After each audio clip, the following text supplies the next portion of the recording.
Hi, my name's Phil and I'm bringing this old canoe stern motorboat back to life. Her name is Jabiru and she's 88 years old. This episode is going to deal with the rebuilding of the side decks. It's a fairly lengthy process, so I'll probably have to split it over 2 episodes, 11 and 12. But before we get into the side decks, here's a little update on the running gear, new propeller and new stern tube and a couple of other things. So hope you enjoy it.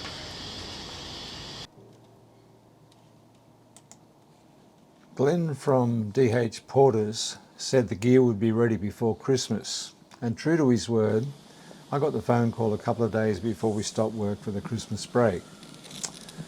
Here's the shiny new prop. Glenn says it should push this boat along at about 9 knots, which will be nice.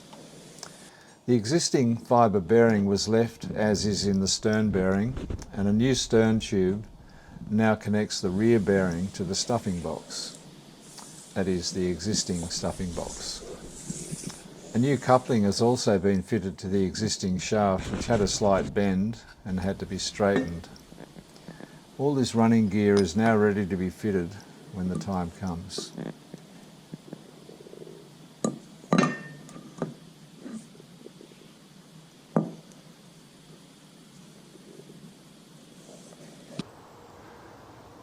Well, I've countersunk a lot of these bolts on the port side, and I'm in the middle of removing the bolts in the starboard side. Up forward, under the forward deck, a lot of them are in the way of deck beams, so I have to actually grind the heads off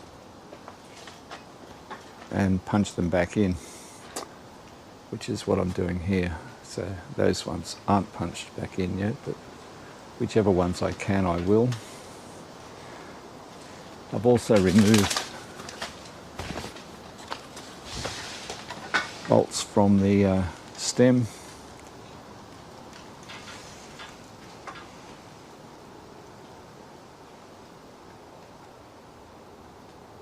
and countersunk them and put them back in. So now it's off to remove the side decks, and I'll be able to get at the beam shelf and rebolt them properly.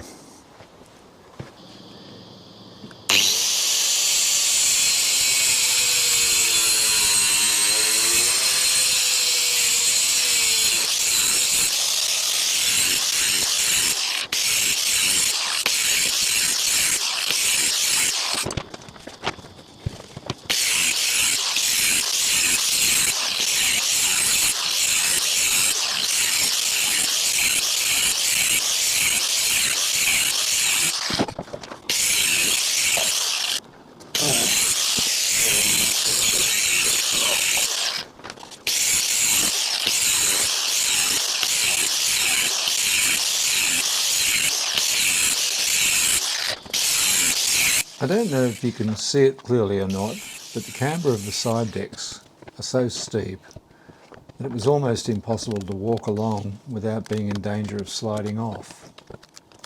Also, the side decks were just not comfortably wide enough, so I'm making them about 70 millimetres wider than they were, so they now should be about 250 millimetres wide, which should be just nice to walk along without a tow rail.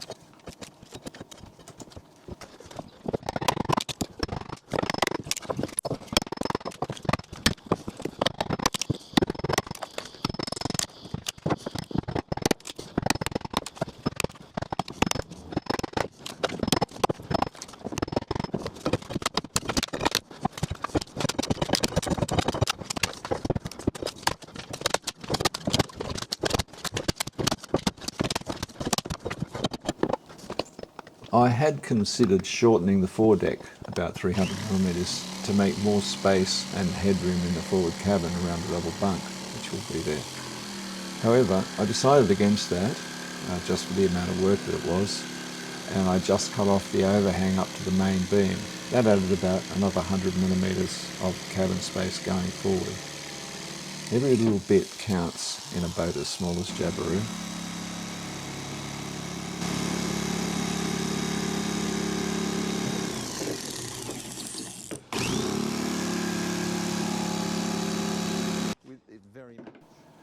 The existing side decks were a bit of a puzzle.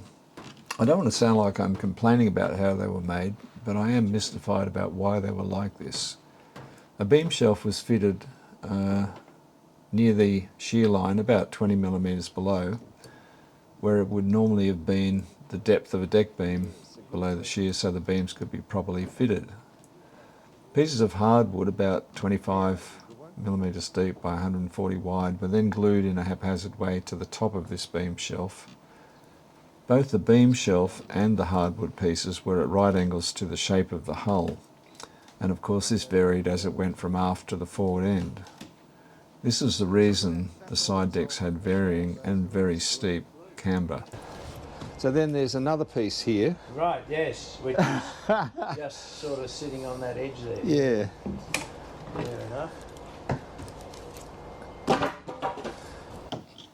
I made up a deck beam pattern, which is an approximation of somewhere between the cambers on the foredeck and the aft deck.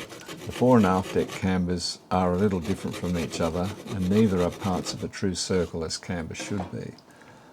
I don't want to take this boat completely apart and rebuild it, so I'll live with those differences, which won't be very noticeable once the side decks are fed in and the cabin's in place. If noticeable, it will only add to the quaint appearance of an old boat which has had many opinions inflicted upon it. I'm cutting the angle at the shear line to suit this new camber, and that will give a starting point for rebuilding the side decks.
I've decided to make the aft deck a little bit shorter.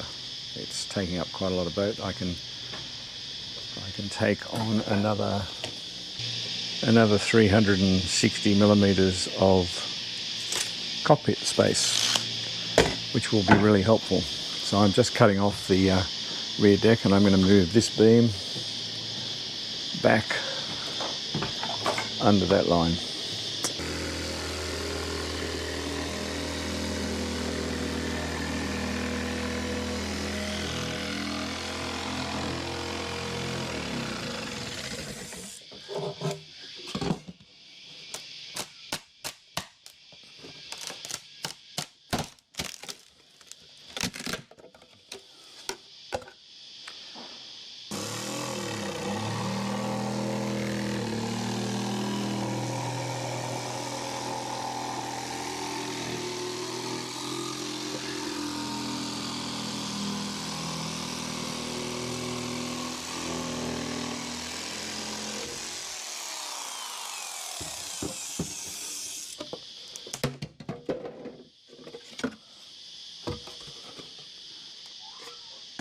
Well, that aft deck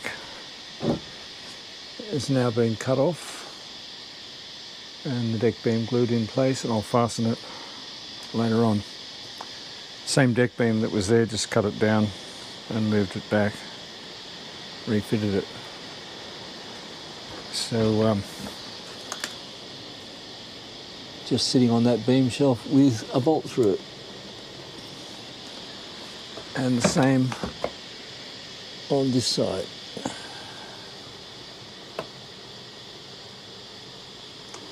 There'll be a post that will go either side of a door, because there'll be bunks or seats, fore and aft seats in this cockpit, and then there'll be a locker in the centre there.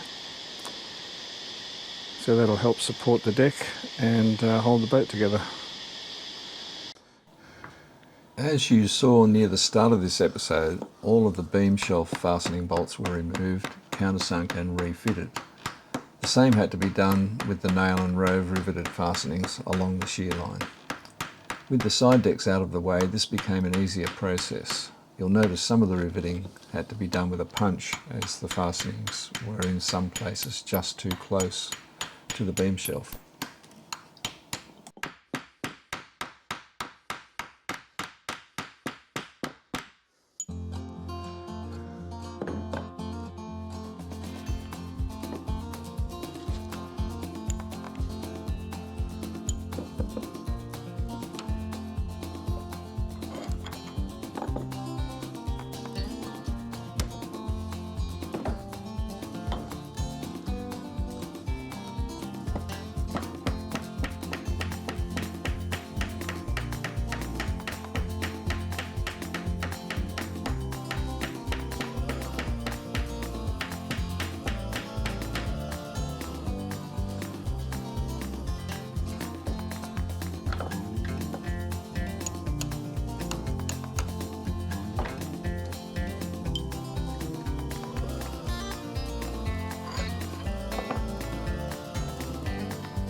You might remember I received a pile of Oregon roof beams from a builder with the intention of laminating cabin roof beams and whatever else was needed as the work progresses. To rebuild the side decks, I decided to laminate full-length carlins to hold the inner ends of the side deck beams. Normally the deck beams would sit on top of the beam shelf, so all the fitting could be done from above with the carlin in place. In this case, the deck beam outer ends must fit under the beam shelf, so they can't be fitted and fastened after the carlin's in place. So I've decided to assemble the carlins to the correct angle and shape on the boat. Each carlin is made up of 3 laminations from pieces of Oregon scarfed and glued to the approximate shape of the shear line. To achieve this, I fitted a series of wedges to the side of the hull and at the inward angle of 1.5 degrees. That's the angle I've decided to have the cabin sides away from vertical. And the laminations are to be clamped to these wedges for gluing. I haven't built a big boat for more than 50 years, so I'm hoping a 1.5 degree cabin side angle will look okay. If you know better, please message me before I fit the cabin sides. This method probably doesn't make much sense as you watch it now, but there are a few good reasons why I have to do it this way, and all will be clear in the next episode.